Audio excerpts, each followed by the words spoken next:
Bismillahirrahmanirrahim.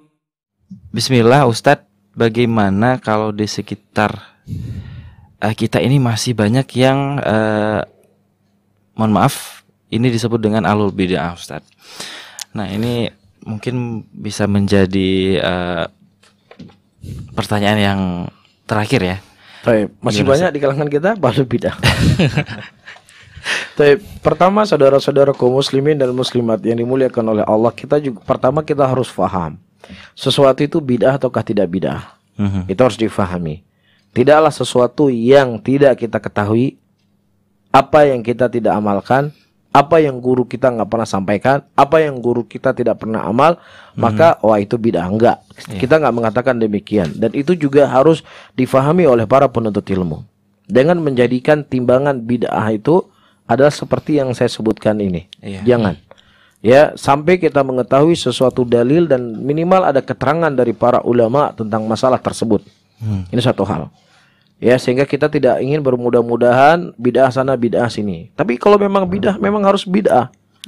Tapi wala tafrid wala ifrat. Maksudnya semua amalan sunnahana bid'ah. Nah, itu kita juga nggak mau. Atau semua bid'ah. Pokoknya hana kamu bekat bid'ah mandu. Kita juga nggak mau yang kayak gituan. Kita mau yang di tengah-tengah. Ya, kita mau yang di tengah-tengah. Karena Ahlus Sunnah itu berjalan di atas jalan tengah. Wala tafrid wala ifrat. Ini satu hal. Hal yang kedua, tidaklah setiap orang yang dia bergelut dengan bid'ah, ya ini sudah diketahui itu bid'ah misalnya. Tidaklah semua orang yang mereka bergelut dengan kebid'ahan divonis sebagai ahlul bid'ah. Karena ahlun itu adalah orang yang ahli benar sudah. Dia mengajaknya, pokoknya ada kaedah-kaedah tertentu lah. Cuman kita berbicara dengan awam saja, keawaman, ya. Tidak semua orang yang berbuat bid'ah itu divonis sebagai ahlul bid'ah. Faham? Nah, yang ketiga, tidak semua orang yang mengamalkan kebid'ahan tersebut kemudian ya secara totalitas diboikot semuanya, wala salam, wala kalam dan lain sebagainya. Itu butuh pembahasan yang panjang. Ya, karena bid'ah itu seperti dosa kan bertingkat-tingkat. Dosa riba berbeda dengan dosa riba. Kan seperti itu. Berbeda dengan dosa zina, berbeda dengan dosa membunuh. Dan dalam ajaran Islam juga kan berbeda-beda hukum yang Allah berikan. Orang yang membunuh dengan sengaja begini, yang nggak membunuh dengan sengaja hukumnya begitu. Jadi dosa itu bertingkat-tingkat. Nah, begitu juga dalam masalah bid'ah itu juga bertingkat-tingkat sifatnya, bentuknya.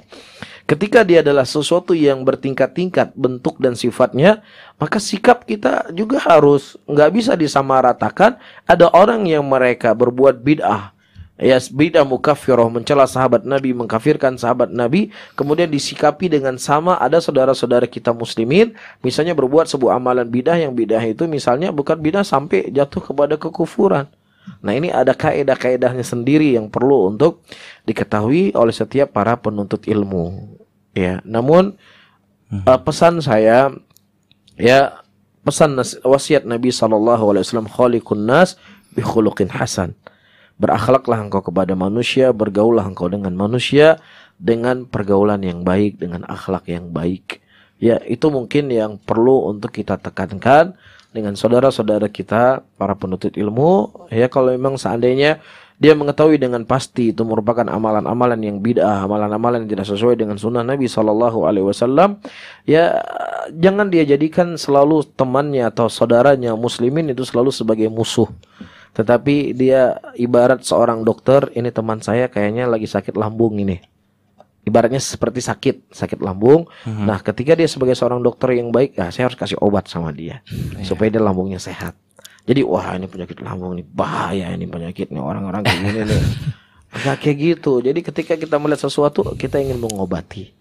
Bagaimana cara mengobati? Ya, kita punya metode, punya uslub yang baik dengan saudara-saudara kita. Dan saya ingatkan diri saya juga mungkin yang terlalu banyak bicara.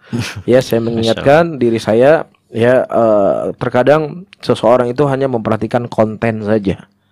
Konten dalam arti kata ini halal, ini haram, ini syirik, ini tauhid, ini sunnah, ini bukan sunnah. Ya, tetapi terkadang kita kurang dalam memperhatikan bagaimana menyampaikan konten tersebut.